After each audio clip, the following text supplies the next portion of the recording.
ഇത്രയും മനോഹരമായ സ്ഥലത്ത് ഒത്തുകൂടിയിരിക്കുന്നത് Sierra D2 by Vigil Arts and Crafts Training Center, collaborating with 21 nurses and allied professionals-ന്റെ women empowerment and brain injury awareness മന്തിൻ്റെ ഭാഗമായിട്ടുള്ളൊരു പ്രോഗ്രാമിന് വേണ്ടിയിട്ടാണ്. അപ്പോൾ ഈ ഒരു ഒക്കേഷനിൽ, ഈ ഒരു സ്പെഷ്യൽ ഒക്കേഷനിലേക്ക് നമ്മളോട് സംസാരിക്കാനായിട്ട് ഒത്തിരി ഡിഗ്നിറ്ററീസ് ഇവിടെ വന്നിട്ടുണ്ട്. ഒത്തിരി ആക്ടിവിറ്റീസ് നമുക്കായിട്ട് വെയിറ്റ് ചെയ്തിട്ടിരിപ്പുണ്ട്. അപ്പോൾ ഞാൻ കൂടുതലൊന്നും വൈകിപ്പിക്കാതെ ഇത് ഒഫീഷ്യലി ഇനോഗ്രൽ അഡ്രസ്സിനായിട്ട് നമ്മുടെ മാഡം ഡയറക്ടർ മിസ് രമ വിജയനെ നമ്മൾ വെൽക്കം ചെയ്യാണ് with a big round of applause. ഈ പ്രോഗ്രാം ഒഫീഷ്യലി ഉദ്ഘാടനം ചെയ്തതായിട്ട് ഞാൻ പ്രഖ്യാപിക്കുന്നു. Thank you ma'am. അപ്പോൾ അടുത്തതായിട്ട് നമ്മളോട് സംസാരിക്കാൻ വേണ്ടി വലിയൊരു വിശിഷ്ട അതിഥി നമ്മളോടൊപ്പം ഉണ്ട്. ഡോക്ടർ അംബിക ഷെട്ടി, ഡോക്ടർ ഗീതാഞ്ജലി ഹോസ്പിറ്റലിൻ്റെ മാനേജിംഗ് ഡയറക്ടർ കൂടിയാണ്. വളരെയധികം നോളജ്ഫുള്ളും റിസോഴ്സ്ഫുള്ളും ആയിട്ടുള്ളൊരു പേഴ്സണാണ്. കീനോട്ട് അഡ്രസ്സിനായിട്ട് നമ്മൾ മാഡത്തിനെ വെൽക്കം ചെയ്യാണ്. വെൽക്കം. Thank you. സോ വേദിയിലിരിക്കുന്ന ഇൻവൈറ്റഡ് ഗസ്റ്റ് മിസ്സസ് രമ, നമ്മുടെ MC വിജിൽ സാറും, നമ്മുടെ മിത്ര നിക്കേതൻ്റെ കുട്ടികളും ടീച്ചേഴ്സും എല്ലാവർക്കും നമസ്കാരം. സോ ഇന്ന് നമ്മൾ സെലിബ്രേറ്റ് ചെയ്യുന്ന ദിവസം ഏതാണ്? Women's day. ഓക്കെ. കുട്ടികളിൽ എല്ലാവർക്കും എന്തെങ്കിലും ഒരു ആംബിഷൻ ഉണ്ടാവുമല്ലോ, ഞാൻ വലുതായിട്ട് ഇതാവണം അതാവണം എന്നുള്ളത്. അപ്പം എന്തെങ്കിലും ആംബിഷൻസ് എന്താണെന്ന് പറയുമോ? Sports teacher. Very good, very good. Next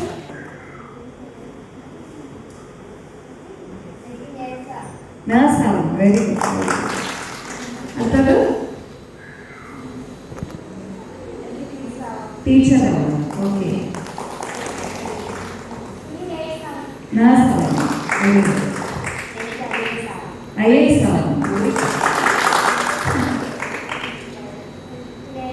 നഴ്സാണ്. ഡോക്ടറാണ്. ഓക്കെ. എഞ്ചിനീയറാണ്. നഴ്സാണ്. Beautician. Nurse. Teacher. Nurse. Nurse. Police. നഴ്സാണ്. ഓക്കെ. സോ ഇവിടെ എല്ലാ കുട്ടികൾക്കും ഓരോരോ ഡ്രീമുണ്ട്, എനിക്ക് ഇതാവണം അതാവണം എന്നുള്ളത്.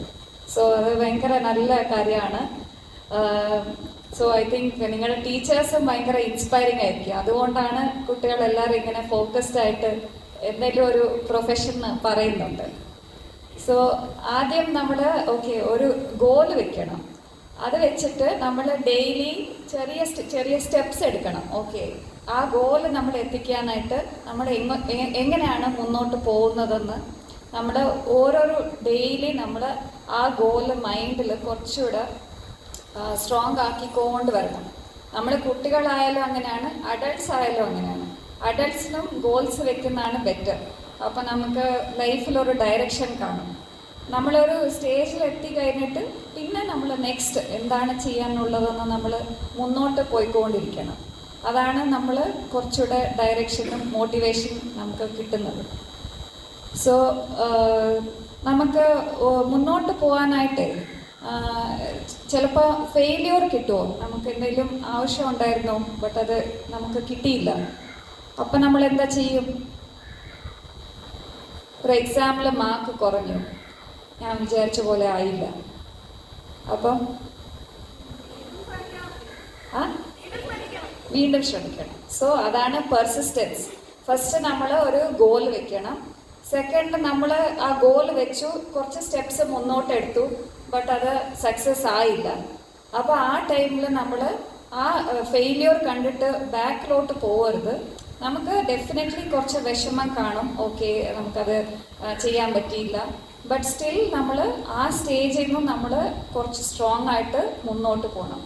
അതാണ് പെർസിസ്റ്റൻസും ഡിറ്റർമിനേഷൻ. ആൻഡ് നെക്സ്റ്റ് നമ്മൾ ആ ഗോൾ എത്തിക്കഴിഞ്ഞു. അപ്പോൾ നമ്മൾ എന്താ ചെയ്യണം? അടുത്തത്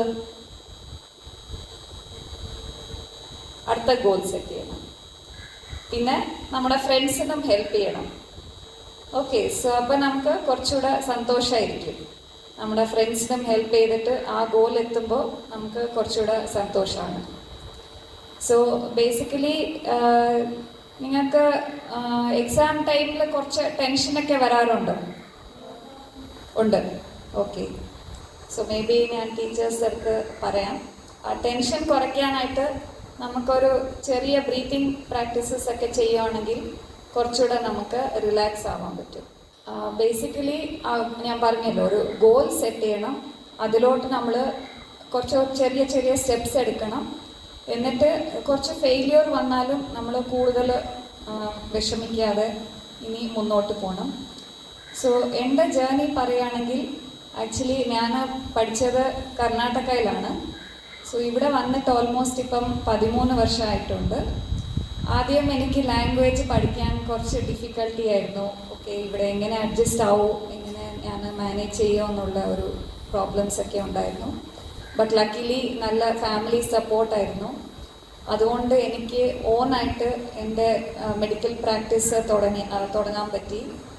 സോ പതുക്കെ നമ്മൾ ആദ്യം തുടങ്ങുമ്പോൾ കുറച്ച് പേഷ്യൻസ് ഉണ്ടായിരുന്നു, ഒരു ചെറിയ സെറ്റപ്പ് ആയിരുന്നു. ബട്ട് നമ്മൾ ഡെയിലി ആ എഫേർട്സ് ഇട്ട് നല്ല പേഷ്യൻ്റ് സർവീസും പേഷ്യൻ്റ് കെയർ കൊടുത്തു. അങ്ങനെ നമ്മൾ അത്യാവശ്യം OP നമ്പർ ഓഫ് പേഷ്യൻസ് കാണുന്നുണ്ട്. പിന്നെ ഒരു ഓപ്പറേഷൻ തിയേറ്ററും നമുക്ക് സെറ്റപ്പ് ചെയ്യാൻ പറ്റി. പിന്നെ നമ്മൾ കുറച്ച് വർക്ക്ഷോപ്സും നടത്താറുണ്ട്. ഓപ്റ്റോമെട്രി എന്ന് പറയുന്ന ഒരു കോഴ്സുണ്ട്. ഓപ്റ്റോമെട്രിസ്റ്റ് എന്ന് പറയുന്നത് കണ്ണട ചെക്ക് ചെയ്യുന്ന ടെക്നീഷ്യൻസ് ആണ്. അപ്പോൾ അവരിനെ നമ്മൾ ട്രെയിൻ ചെയ്യുന്നുണ്ട്. പിന്നെ നേഴ്സസും നമുക്ക് കുറേ നഴ്സിംഗ് സ്റ്റാഫ് അവിടെ ഹോസ്പിറ്റലിലുണ്ട്. ഇന്ന് അവിടെയും ഇൻ്റർനാഷണൽ വിമൻസ് ഡേയുടെ സെലിബ്രേഷൻ നമ്മൾ പ്ലാൻ ചെയ്തിട്ടുണ്ട്. സോ ഇപ്പം ഞാൻ കുറച്ച് എക്സ്റ്റേണലി പോയിട്ട് ട്രെയിനിങ് സെഷൻസും നടത്തും, സ്കിൽ ഡെവലപ്മെൻറ്റും ചെയ്യും, ജൂനിയർ ഡോക്ടേഴ്സിനും എൻകറേജ് ചെയ്യും. അവർക്ക് ലീഡർഷിപ്പ് പ്രോഗ്രാംസ് നടത്താറുണ്ട്. നമ്മുടെ കേരള സൊസൈറ്റി ഓഫ്താൽമിക് സർജൻസ് ഉണ്ട്. അതിൻ്റെ ഭാഗമായിട്ട് നമ്മൾ യങ് ഡോക്ടേഴ്സിനെ എൻകറേജ് ചെയ്തിട്ട് അവരിനും എങ്ങനെയാണ് ലീഡേഴ്സ് ആക്കുന്നത് നമ്മൾ ആ സപ്പോർട്ടും കൊടുക്കുന്നുണ്ട്.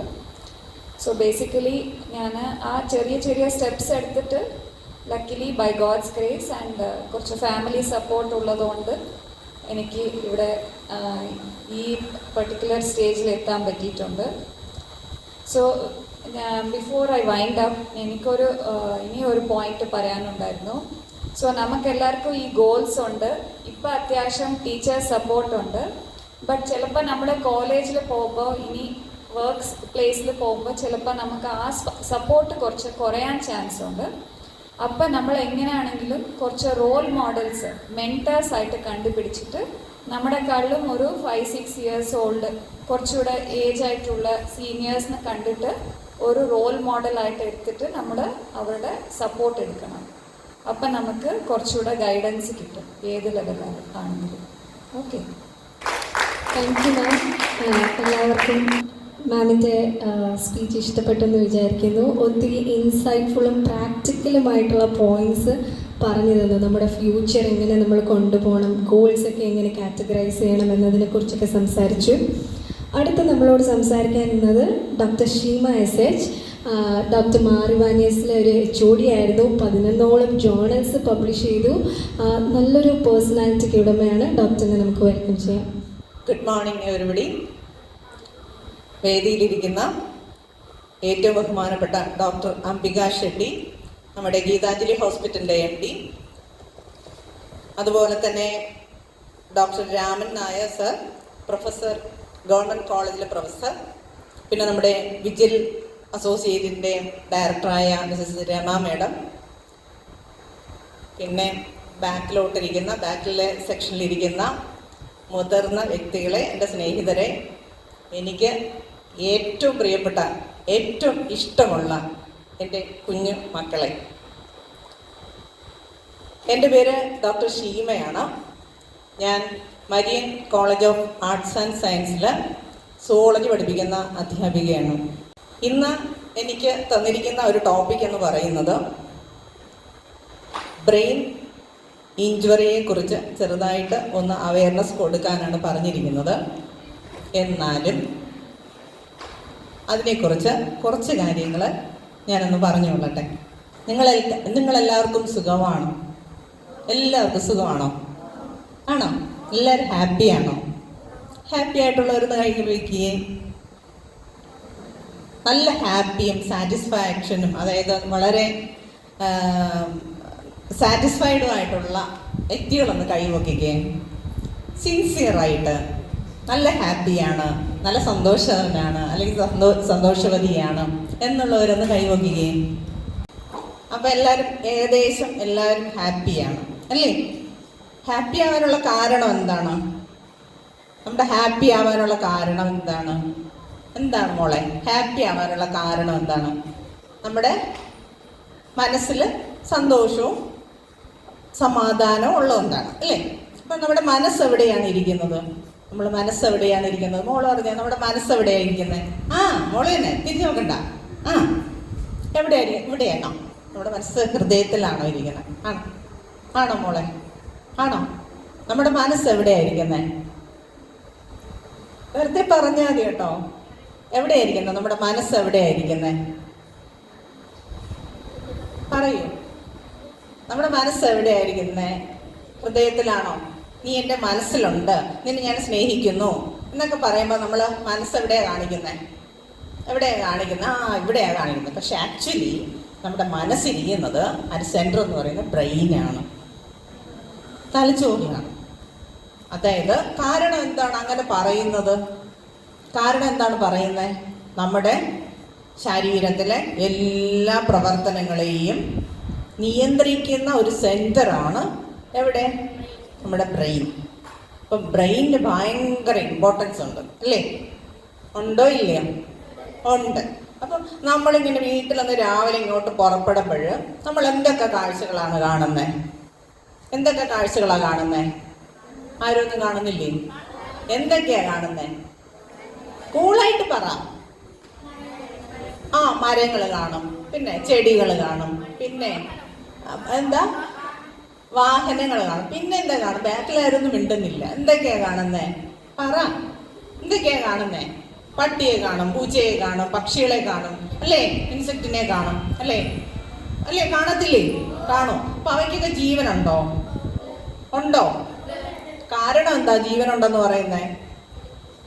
കാരണം എന്താണ്? ജീവന്റെ കാര്യങ്ങളൊക്കെ നമ്മൾ ചെറിയ ക്ലാസ്സിൽ പഠിക്കുന്നുണ്ട് അല്ലേ? ചലിക്കും, ഓടും, ചാടും, റീപ്രൊഡ്യൂസ് ചെയ്യും അല്ലേ? അങ്ങനെയുള്ള കാര്യങ്ങളൊക്കെ ചെയ്യുന്നുണ്ട്. അപ്പൊ അതിന് ജീവനുണ്ട് അല്ലേ? ഈ ജീവനുള്ള എല്ലാത്തിനെയും നമ്മൾ പഠിക്കാൻ എളുപ്പത്തിനായിട്ട് രണ്ടായിട്ട് തിരിക്കും. ഒന്ന് നട്ടലുള്ള ജീവികളെന്നും ഒന്ന് നട്ടലില്ലാത്ത ജീവികളെന്നും അല്ലേ? നട്ടലുള്ള വിഭാഗത്തിൽപ്പെടുന്നതാണ് ആര്? മനുഷ്യൻ. മനുഷ്യനാണ് ദൈവം എന്ത് കൊടുത്തിരിക്കണേ? ഏറ്റവും കൂടുതൽ വിവേകവും വിവേചന ശക്തിയും കൊടുത്തിരിക്കുന്നത്. ഏറ്റവും കൂടുതൽ വിവേകവും വിവേചന ശക്തിയും ദൈവം തമ്പുരാൻ തന്നിരിക്കുന്നത് മനുഷ്യർക്കാണ്. ഈ നട്ടലില്ലാത്ത ജീവികൾക്കും നട്ടലുള്ള നമ്മളെപ്പോലത്തെ ജീവികൾക്കും എന്തുണ്ട്? മനസ്സുണ്ട്. എന്തുണ്ട്? മനസ്സുണ്ട്. മനസ്സുണ്ട്. അപ്പൊ മനസ്സുണ്ടെന്ന് പറയുമ്പോൾ എന്തുണ്ട്? ബ്രെയിനുണ്ട്, തലച്ചോറുണ്ട്. ഈ തലച്ചോറിനെ പൊതിഞ്ഞ്, അതായത് ബ്രെയിൻ വളരെ എന്താണ് കോംപ്ലിക്കേറ്റഡ് ആയിട്ടുള്ള, ഡെലിക്കേറ്റഡ് ആയിട്ടുള്ള, കോംപ്ലക്സ് ആയിട്ടുള്ള ഒരു ഓർഗനാണ്, ശരീരത്തിലെ ഒരു അവയവമാണ്. ശരീരത്തിൽ ഏറ്റവും ജീവന്റെ കണിക എന്ന് പറയുന്നത് ഏതാണ്? അടിസ്ഥാന ഘടകം എന്ന് പറയുന്നത് മിടുക്കി എന്താണ്? കേട്ടില്ല, പറ. കോശം അല്ലെങ്കിൽ സെല്ലെന്ന് പറയും അല്ലേ? അപ്പൊ സെല്ല് ചേർന്നിട്ട് കുറെ ടിഷ്യൂസ് ഉണ്ടാവും, ഓർഗൻസ് ഉണ്ടാവും, പിന്നെ കുറെ സിസ്റ്റംസ് ഉണ്ടാവും. അതായത് നാഡീ കോശങ്ങൾ, നാഡീ വ്യവസ്ഥ ഉണ്ടാവും. അതായത് നെർവസ് സിസ്റ്റം ഉണ്ടാവും. നമ്മുടെ വേറെ സിസ്റ്റംസും ഉണ്ട്. ആ നെർവസ് സിസ്റ്റത്തിലെ ഏറ്റവും പ്രധാനപ്പെട്ട ഒരു അവയവമാണ് എന്ത്? ബ്രെയിൻ. അപ്പം ബ്രെയിൻ പ്രധാനപ്പെട്ട ഒരു അവയവമാണ്, നമ്മുടെ ശരീരത്തിലെ കേന്ദ്രീകരിക്കുന്ന അവയവമാണ്. അപ്പം അതിനെ എന്ത് ചെയ്യണം? നമ്മൾ അതിനെ വെറുതെ വിടണോ? പ്രത്യേകിച്ച് സംരക്ഷിക്കണം അല്ലേ? സംരക്ഷിച്ച് സൂക്ഷിക്കണം. അപ്പൊ സൂക്ഷിക്കാൻ വേണ്ടി ദൈവം ജന്മന നമുക്ക് തന്നിരിക്കുന്നതാണ് എന്ത്? ഈ സാധനം എന്താണ്? തലയോട്ടി അല്ലേ? സ്കള്ളിനകത്താണ് ഇതിനെ പൊതിഞ്ഞു വച്ചിരിക്കുന്നത്. സ്കള്ളിനകത്താണ് ഈ തലച്ചോറുള്ളത്. തലച്ചോറിൽ സംബന്ധിച്ചിടത്തോളം നമുക്ക് പുതുതായിട്ട് എന്തെങ്കിലും കുറേ ഇതിന് ഞാൻ പറയുന്നത് അതിനെക്കുറിച്ചുള്ള ഇഞ്ചുറീസ് ആണ്. അപ്പം തലച്ചോറ് എന്താണെന്ന് വെച്ചാൽ വളരെ കോംപ്ലിക്കേറ്റഡ് ആയിട്ടുള്ള ഓർഗനാണ്. തലയോട്ടിക്ക് അകത്താണ് ഇരിക്കുന്നത്. ഇതിനകത്ത് ഒരു 100 ബില്യൺസോളം ചെറിയ ചെറിയ ന്യൂറോൺസ് ഉണ്ട്, നാഡീകോശങ്ങളുണ്ട്. 100 ബില്യൺസോളം നാഡീകോശങ്ങൾ അകത്തുണ്ട്. അപ്പം അതിൻ്റെയൊക്കെ പ്രവർത്തനങ്ങൾ കൊണ്ടാണ്, ശരിക്കും ആക്റ്റീവായിട്ടുള്ള പ്രവർത്തനങ്ങൾ കൊണ്ടാണ് നമ്മൾ ചലിക്കുകയും പറയുകയും നടക്കുകയും കാണുകയും ഒക്കെ ചെയ്യുന്നത്. ഓക്കെ, അപ്പോൾ അതിന് 2 ടൈപ്പിൽ കോമൺ ആയിട്ട് പറയുകയാണെങ്കിൽ 2 ടൈപ്പിൽ ക്ഷതമേൽക്കും. അതായത് നാഡീകോശങ്ങൾക്ക്, തലച്ചോറിനകത്തുള്ള കോശങ്ങൾക്ക് ക്ഷതം സംഭവിക്കുന്നതിനെയാണ് നമ്മൾ എന്ത് പറയുന്നത്? ബ്രെയിൻ ഇഞ്ചുറി എന്ന് പറയുന്നത്. സാധാരണ നമ്മുടെ തലയോട്ടിയിൽ പുറമേ സംഭവിക്കുന്ന, അതായത് തലയോട്ടിയിൽ സംഭവിക്കുന്ന ഒരു ഇഞ്ചുറിയാണ്. അതിന് പറയുന്നത് ട്രോമാറ്റിക് ബ്രെയിൻ ഇഞ്ചുറി എന്ന് പറയും. കണ്ടോ? Traumatic brain injury. അതിൻ്റെ ഷോർട്ട് ഫോമിലാണ് TBI എന്ന് പറയും, ട്രോമാറ്റിക് ബ്രെയിൻ ഇഞ്ചുറി. അത് സാധാരണ സംഭവിക്കുന്നത് ആക്സിഡൻറ്റിൽ സംഭവിക്കും. പിന്നെ നമ്മൾ മുകളിൽ നിന്ന് താഴോട്ടൊക്കെ വീഴുമ്പോൾ തലയോട്ടി പൊട്ടും, അങ്ങനെയൊക്കെ സംഭവിക്കും. ഓക്കെ, ഇനി മറ്റേതുണ്ട് acquired brain injury. Acquired brain injury എന്ന് പറയുന്നത് അതിനകത്തോട്ട് നമ്മുടെ തലച്ചോറിനകത്ത് സംഭവിക്കുന്ന ഇഞ്ചുറീസ് ആണ്. അപ്പം അത് നമുക്ക് ശരിയാക്കാൻ പറ്റത്തില്ല. മെയിനായിട്ടും അത് വരുന്നത് സ്ട്രോക്ക് കൊണ്ടുവരും. സ്ട്രോക്ക് അതായത് നമ്മുടെ തലച്ചോറിനകത്ത് സമ്മർദ്ദം ചെലുത്തുമ്പോൾ, ട്യൂമേഴ്സ് വരുമ്പോൾ, സ്ട്രോക്ക് വരുമ്പോൾ അങ്ങനെയൊക്കെ സംഭവിക്കുന്നതാണ് ഏത് അക്വയർഡ് ബ്രെയിൻ ഇഞ്ചുറി. ഇത് രണ്ടും സംഭവിക്കുന്നത്, ഈ ബ്രെയിൻ ഇഞ്ചുറി സംഭവിക്കുന്നത് നമ്മൾ ബർത്തിന് ശേഷം സംഭവിക്കുന്ന കാര്യങ്ങളാണ്. ഇതിനെക്കുറിച്ചുള്ള കൂടുതൽ ഡീറ്റെയിൽസ് നമ്മുടെ സാറ് പറയും, കുറച്ച് ഡീറ്റെയിൽസ് കൂടുതൽ പറയും. എങ്കിലും ഈ ഭാഗം വെച്ച്, അതായത് മനസ്സിനെ കേന്ദ്രീകരിക്കുന്ന, അതായത് നമ്മുടെ ബ്രെയിനിനെ സംബന്ധിക്കുന്ന കുറച്ച് കാര്യങ്ങളും കൂടെ ഞാൻ പറയാം. ഒരു കഥയുണ്ട് ഇതിൻ്റെ പിറകിൽ. അതായത് ജർമ്മനിയിൽ സംഭവിച്ച ഒരു കഥയാണ് കേട്ടോ. ജർമ്മനിയിൽ സംഭവിച്ച കഥ. അത് ജർമ്മനിയിൽ ഒരു ഷോപ്പ് ഉണ്ടായിരുന്നു, നമ്മളെവിടുത്തെ കാണും പോലെയുള്ള ഒരു ഷോപ്പ്. അപ്പം ആ ഷോപ്പിനകത്ത് തലയോട്ടികൾ വിൽക്കുന്ന ഷോപ്പായിരുന്നു. തലയോട്ടിക്ക് ഓരോന്നിനും പ്രൈസ് ഇട്ട് വെച്ചിട്ടുണ്ട്. അപ്പോഴേ ഒരാൾ ഷോപ്പിനകത്തോട്ട് കയറി പോവുകയാണ്. ആ ഷോപ്പിനകത്തോട്ട് കയറി പോകുമ്പോൾ ഫസ്റ്റ് ഇരിക്കുന്ന തലയോട്ടിക്ക് ഒരു റേറ്റ് ഇട്ടിട്ടുണ്ട്. അയാൾ ഒബ്സർവ് ചെയ്തു, വീണ്ടും നോക്കി ഒബ്സർവ് ചെയ്തു, പോയി. അപ്പോഴത്തേക്ക് മുകളിൽ പേര് എഴുതിയിട്ടുണ്ടായിരുന്നു. ആ തലയോട്ടിയുടെ മുകളിൽ പേര് എഴുതിയിട്ടുണ്ട്. ഒന്ന് ഫാർമർ, ഒന്ന് കോബ്ലർ, ഒന്ന് നമ്മുടെ സയൻറ്റിസ്റ്റായ ന്യൂട്ടൺ, സർ ഐസക് ന്യൂട്ടൺ, പിന്നെ അതുപോലെ തന്നെ ഐൻസ്റ്റീൻ. അങ്ങനെ കുറേ സയൻറ്റിസ്റ്റുകളുടെയും സാധാരണ ആൾക്കാരുടെയും ഫാർമേഴ്സിൻ്റെയും ഒക്കെ വിലകളാണ്, പ്രൈസാണ് ഇട്ടിരുന്നത്. അപ്പോഴൊരു കൗതുകം തോന്നി, പ്രൈസ് എത്രയായിരിക്കും നോക്കാമല്ലോ എന്ന് വിചാരിച്ചിട്ട് നോക്കിയപ്പോൾ എന്ത് കണ്ടെന്നറിയാമോ? ഫാർമേഴ്സിനൊക്കെ ഭയങ്കര വിലയാണ്, റേറ്റ് ഭയങ്കര വിലയാണ് തലയോട്ടിക്ക്. കമ്പയർഡ് ടു ദാറ്റ് ഓഫ് മറ്റ് സയൻറ്റിസ്റ്റുകളെ അപേക്ഷിച്ച് സയൻറ്റിസ്റ്റുകളുടെ തലയൊക്കെ വില കുറവ്, റേറ്റ്. ഇതിന് റേറ്റ് കൂടുതൽ. എന്താ കാര്യം? പറ, എന്താ കാര്യം? എനിബഡി? എന്താ കാര്യം? ആരെങ്കിലും ഒന്ന് പറയൂ. Very good.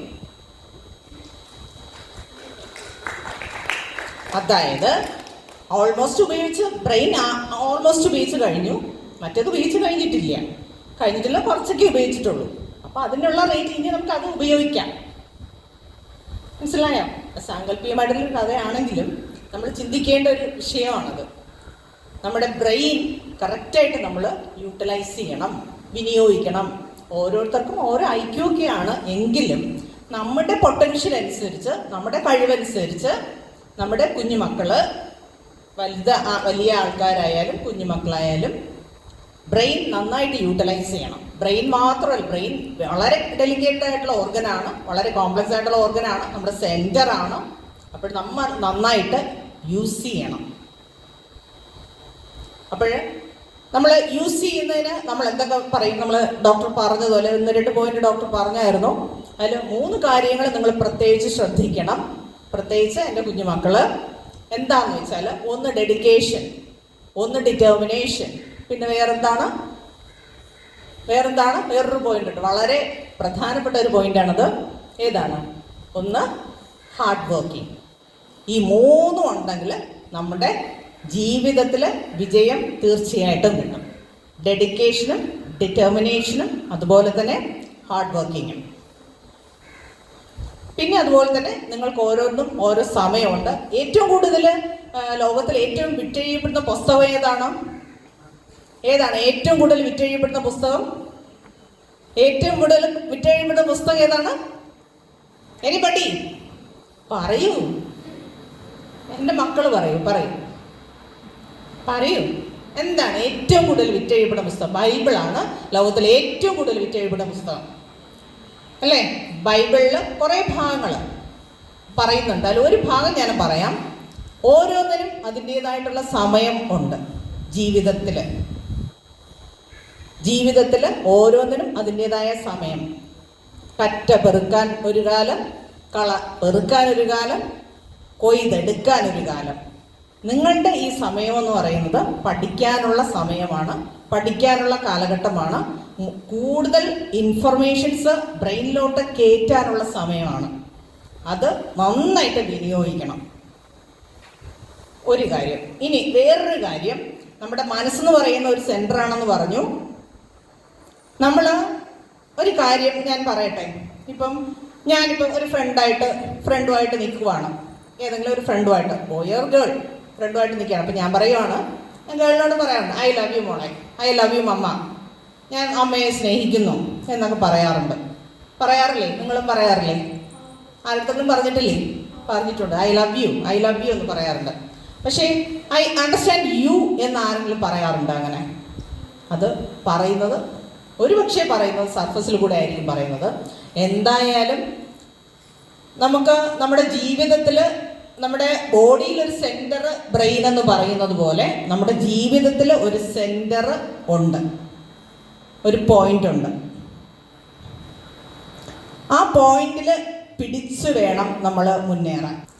I love you എന്ന് നമുക്ക് ഈസി ആയിട്ട് എല്ലാവർക്കും പറയാൻ പറ്റും. ഐ അണ്ടർസ്റ്റാൻഡ് യു എന്ന് ഒരാൾക്കേ ലോകത്തിൽ പറയാൻ പറ്റൂ. ആരെന്നറിയാമോ? എനിബഡി ഒന്ന് പറയൂ. ആർക്ക് പറയാൻ പറ്റും? ഐ അണ്ടർസ്റ്റാൻഡ് യു എന്ന് ലോകത്തിൽ ഒരാൾക്കേ പറയാൻ പറ്റും. ആർക്ക് പറയാൻ പറ്റും? നമുക്ക് തലച്ചോറ് തന്ന, നമുക്ക് ബോഡി തന്ന, നമുക്ക് സ്ട്രക്ചർ തന്ന നമ്മളെ സൃഷ്ടിച്ച നമ്മുടെ ദൈവം തമ്പുരാന് മാത്രമേ നമ്മൾ അണ്ടർസ്റ്റാൻഡ് ചെയ്യാൻ പറ്റൂ. എന്നെ പൂർണ്ണമായിട്ടും അണ്ടർസ്റ്റാൻഡ് ചെയ്യാൻ പറ്റുന്നത് മുകളിലിരിക്കുന്ന ദൈവം തമ്പുരാന് മാത്രം. നിങ്ങളെ ഓരോരുത്തരെയും അണ്ടർസ്റ്റാൻഡ് ചെയ്യാൻ പറ്റുന്നത് ദൈവത്തിന് മാത്രം. നമ്മൾ സെൻറ്റർ നന്നായിട്ട് പ്രവർത്തിച്ചാൽ നമുക്ക് എല്ലാ ആക്ഷൻസും ഈസി ആയിട്ട് നമുക്ക് മൂവ് ചെയ്യാൻ പറ്റും. നന്നായിട്ട് ഫ്ലോ ചെയ്യാൻ പറ്റും, നമ്മൾ അറിയാതെ തന്നെ. പഠിക്കുന്ന കുട്ടികളായാലും മുതിർന്നവരായാലും നമുക്കൊരു സെൻറ്റർ വേണമെന്ന് പറഞ്ഞു. അതായത് ഏത് റിലീജിയൻ ഉദ്ദേശിച്ചല്ല പറഞ്ഞത്, ഒരു അദൃശ്യ ശക്തി, എന്തായാലും ഒരു പവറുണ്ട്. ആ പവറിൽ നമ്മൾ സെൻറ്റർ കേന്ദ്രീകരിച്ച് നമ്മൾ ഫുള്ളായിട്ടും സമർപ്പിച്ച്, ഫുള്ളായിട്ടും കമ്മ്യൂണിക്കേറ്റ് ചെയ്ത്. ലോകത്തിലെ ഏറ്റവും വലിയ ഔഷധം എന്താണ്? ഔഷധം ഏതാണ്? വേഗം പറയൂ, എൻ്റെ സമയം തീരാറായി, പെട്ടെന്ന് പറയൂ. ഔഷധം ഏതാണ്? ഏറ്റവും വലിയ ഔഷധം ഏതാണ്? നമ്മുടെ ബ്രെയിൻ ഇഞ്ചുറി വന്നാലും, എന്ത് ഇഞ്ചുറി വന്നാലും, എന്ത് പ്രശ്നം വന്നാലും, മാനസികമായിട്ട് പ്രശ്നം വന്നാലും, ശാരീരികമായിട്ട് പ്രശ്നം വന്നാലും, എന്ത് ബുദ്ധിമുട്ട് വന്നാലും, കുട്ടികൾക്കായാലും മുതിർന്നവർക്കായാലും എന്ത് പ്രശ്നം വന്നാലും ഒരു ഔഷധമേ ഉള്ളൂ. അതെന്താണ്? കുറച്ച് പറയൂ. ആർക്ക് വേണമെങ്കിലും പറയാം. പറയൂ, മടിക്കാതെ പറയൂ. എന്താണ് ആ ഔഷധം? ഒരൗഷധമേ ഉള്ളൂ ലോകത്തിൽ, ഒരൗഷധം. അതാണ് പ്രാർത്ഥന. പ്രാർത്ഥന എന്ന് പറയുന്നതാണ് ഔഷധം. കുഞ്ഞു മക്കളും കേട്ടിരിക്കേണ്ടതാണ്. നമ്മുടെ ജീവിതത്തിൽ പ്രാർത്ഥനയാണ് ഏറ്റവും അത്യാവശ്യം. അതായത് നമ്മളും ദൈവം തമ്പുരാനും തമ്മിലുള്ള ഒരു കമ്മ്യൂണിക്കേഷനാണ് ഷോർട്ട് ഫോമിൽ പറഞ്ഞു കഴിഞ്ഞാൽ. നമുക്ക് എന്ത് വേണമെങ്കിലും പറയാം. ദൈവമേ എനിക്ക് പഠിക്കാൻ പറ്റുന്നില്ല, എനിക്ക് ഈ ബ്രെയിൻ ഇഞ്ചുറിയുടെ കാര്യം മനസ്സിലാകുന്നില്ല, അല്ലെങ്കിൽ ആ പോർഷൻ മനസ്സിലാകുന്നില്ല, എനിക്കൊന്ന് പറഞ്ഞു തരുമോ? ഈ വെറുതെ പറഞ്ഞാൽ മതി. നമ്മൾ ദൈവം തമ്മിൽ ഇടപെടും, ആരിലും ഇടപെടും. അസാധ്യമാകുന്ന കാര്യങ്ങളെയും സാധ്യമാക്കുന്ന ഒരാളാണ്, ആക്കി തരുന്ന ആളാണ് ദൈവം. എന്ത് ബുദ്ധിമുട്ടുണ്ടെങ്കിലും, നിങ്ങൾക്ക് പഠിക്കാൻ ഏതെങ്കിലും പോർഷൻസ് പാടുണ്ടെങ്കിലോ, നിങ്ങൾക്ക് എന്തെങ്കിലും വിഷമം ഉണ്ടെങ്കിലോ, എന്തുണ്ടെങ്കിലും ഈസി ആയിട്ട് നമുക്ക് ദൈവത്തോട് കമ്മ്യൂണിക്കേറ്റ് ചെയ്യാം. ഏത് ലാംഗ്വേജിലും, ഇപ്പോൾ ഇംഗ്ലീഷിലായാലോ മലയാളത്തിലായാലോ ജർമ്മനിയിലായാലോ തമിഴിലായാലോ ഏത് ലാംഗ്വേജിലായാലും ഈസി ആയിട്ട് നമുക്ക് ദൈവത്തോട് കമ്മ്യൂണിക്കേറ്റ് ചെയ്യാം. ഓക്കെ, അപ്പോൾ നിങ്ങൾ ചെയ്യേണ്ടത് മനസ്സ് നന്നായിട്ട് ശാന്തമാക്കി വയ്ക്കുക, കോൺസെൻട്രേറ്റ് ചെയ്യുക, ബ്രെയിനെ പ്രൊട്ടക്റ്റ് ചെയ്യുക, സംരക്ഷിക്കുക, നന്നായിട്ട് പ്രാർത്ഥിക്കുക, ദൈവവുമായിട്ട് നല്ല കമ്മ്യൂണിക്കേഷനിലായിരിക്കുക. നന്നായിട്ട് വരട്ടെ. Thank you. ഒത്തിരി നല്ലൊരു ഇൻറ്ററാക്റ്റീവ് ആയിട്ടുള്ള ഒരു സെഷനായിരുന്നു. മാഡം പറഞ്ഞ പോലെ നമുക്കൊരു ലൈഫിലൊരു ഗൈഡിങ് ഫോഴ്സ് ഉണ്ടെങ്കിലേ നമുക്കൊരു ഗോൾ പോയിന്റിൽ എത്തിച്ചേരാൻ പറ്റത്തുള്ളൂ. Thank you ma'am once again.